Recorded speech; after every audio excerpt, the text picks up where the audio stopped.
What's going on there, everyone, and welcome back to the video from the Demon Overlord. And as you can see, we're going to be reviewing this little clunky set.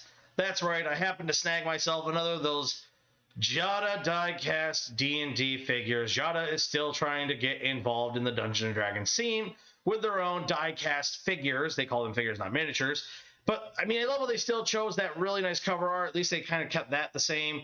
They took the D&D symbol. Obviously, Wizards of the Coast is letting them do this. Well, we're going to see if these are any improvement versus the older things I reviewed, which I've stated the only reason I wanted the Beholder set was for the Beholder. The only reason I wanted the Mind Flare set was for the Mind Flare. Well, we're going to see if these have gotten any better compared to maybe some other minis.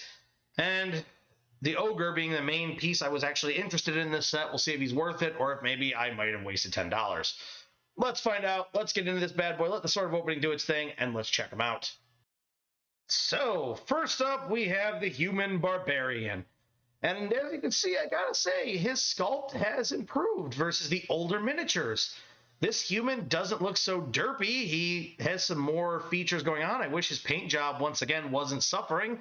It's mostly a lot of muddled brown and lighter browns, some tan, but then maybe a little bit white for the fur coloring. But, you know, he's got a nice axe. The blonde hair's rocking.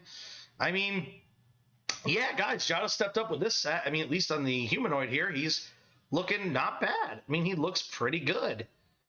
I don't think, you know what, if it wasn't for the fact he's just not the right scale that these guys never are, you could use them. But you know what, like I've always said with Jadas, I would use them as just statues in the game. They could be set on pedestals, and they could be statues of legendary heroes or great figures of the town. This could be like a cool ancient hunter of the group, or a barbarian who saved the town from a bunch of raiders and led them to victory, and he was the mayor's ancient ancestor or some stuff. But, you know, pretty cool. Now let's move on to the next humanoid from this set.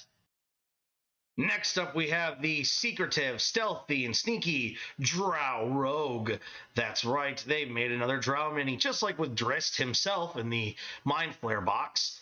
But I gotta say, I like her design. It's a very simple concept with the black robe all the way around, a lot of black for the shadow, so it works for a rogue. It works great. And I mean, like, there's some nice silhouette going on, or some nice color reflection coming off there from the light. Looks really nice. But what else can I say about this thing? I mean, it's a nice figure slash miniature. Just turn my light a little bit. And, I mean, I love her features. Versus Drist, her features are a little bit more clean, a little more there, and her robe may be simple, but it works for what they did with the red lining on those parts. She's got the dagger there coming off her side. It looks pretty good. Well, that's all I can really say about this one. She looks pretty nice. I mean, honestly, these figures are proving to be a little bit more worth it because they're going to make some really nice, lovely statues on your game board. Or if you allow them to use Jada minis, whatever. Hey, a mini is a mini. You got to use what you got to use. I understand. Let's move on to the next humanoid from the set.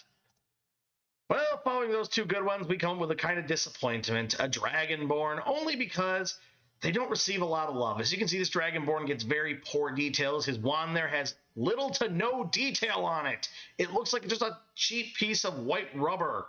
It's like, his body also is just this matte blue. There's no detail change at all. Even the Huntsman had better detail changing. All they did was give him the silver arms, and that's kind of it. Everything else is so blue, and I know that, yes, Dragonborns wear a lot of blues and reds in their armor. They wear unique colors, but this guy's facial sculpt, there's just the eyes. There's literally no shade lines or anything on him, his wand, and his armor on the front looks nice. The rest of it just looks so freaking washed by this blue. I mean, goodness gracious, this is why I'm loving that Unearthed Arcana is coming out to give the Dragonborns and Kobolds some love, because this Jada is definitely not making any improvement. He's the same, too. He's the same thing. He's got another white wand. Why don't they give him a sword at least, or give him a new unique pose where he's like doing a simple standing pose like this, where he's more together and not so much like in this sprawled out, look at this garbage wand. Oh, come on, Jada. If you're going to make a Dragonborn, make one that looks really good. I mean, come on. Give him some love. They're getting an Unearthed Arcana change addition to the game manual for him.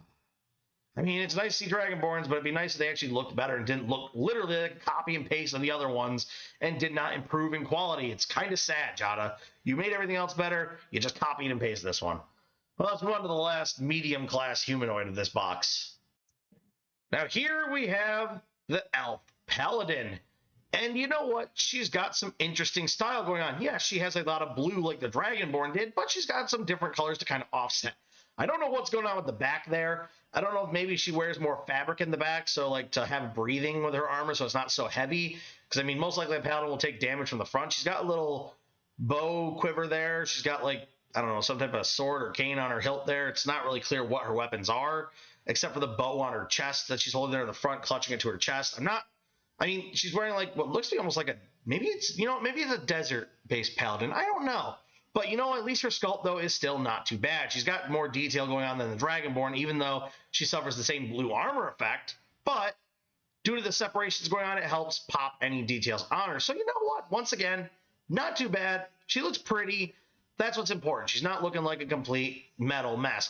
But with this back, I don't know what's going on with that back there. I have no clue what's going on.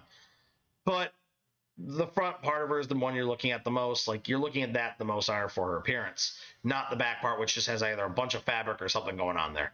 But a very nice miniature. So Jada, you actually did a good job on the medium people once again, except for that Dragonborn. Now let's get to the big ogre. One of the main reasons I grabbed this box because of the big monster inside, and see if he's at all worth the effort, or if this box was a complete waste of my time. And here he is, the ogre. Oh boy, I didn't really think much on it until I got him out of the package. His front was better than the sides. As you can see, he's got some mold lines. He has that weird circle on his back. I have no clue why that's there. There's no reason for it. The club looks nice. I like the fact that, unlike most ogres, he even has some good foot wraps, but they are very, as you can see, really lazy in the design. Like, they just kind of made his toes just sit there at the end like a bubbles. You can see that huge gap there in his one side. It's just, the neckline is so weird. His teeth look like hippo teeth because they have that cartoony square hippo look. It just looks so bizarre. I don't know what Jada was doing with this one. I think, honestly, my eyes were bigger than my actual brain with this one. My brain right now is telling me, oh, this is not worth the money. But my body's thinking, oh, it's an ogre. That's why my hands picked up and put it in the cart. Starting to regret it. I mean, there may be hope for this figure. I mean, he is still big. You know what? Let's compare him to some other ogres, shall we, and see how he stacks up. Well, here he is next to 4 other ogres.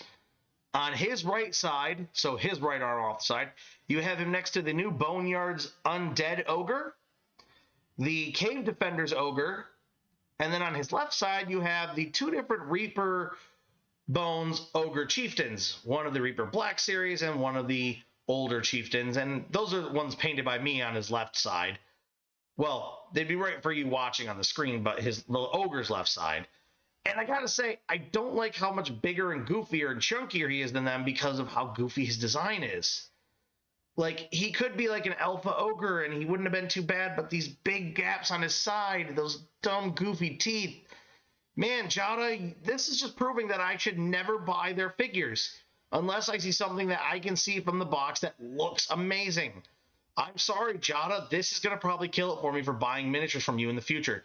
Do I recommend this set? Once again, if you really want to give your kids some strong miniatures they can't break because they're metal, hey, go for it. They're not properly scaled, they're not properly sized, but you know what? They're cheap and they're slightly available. We'll see how it happens when the people buy these and then try to sell them online for a huge inflation. But man, that ogre is just, it's a shame. They took a good creature that people need to get more of, ogres, and they just, they made it too goofy and too really kind of poorly done. Shame on you, Jada. Shame on you. Well, that's all I've got for you today, guys. Nice little short video. Hope you enjoyed it. If you did, please hit the like button and also hit that smash that subscribe button. Ogre smash that subscribe button. The Demon Overlord says so. That way you get notifications, and make sure you set them to all for all videos I do in the future, whether it's miniatures, anime, sitting with my bros, having a real talk, or even on phone wars. Anyway, guys, that's all I've got for you today. I hope to see you next time. Have a great one, and bye-bye.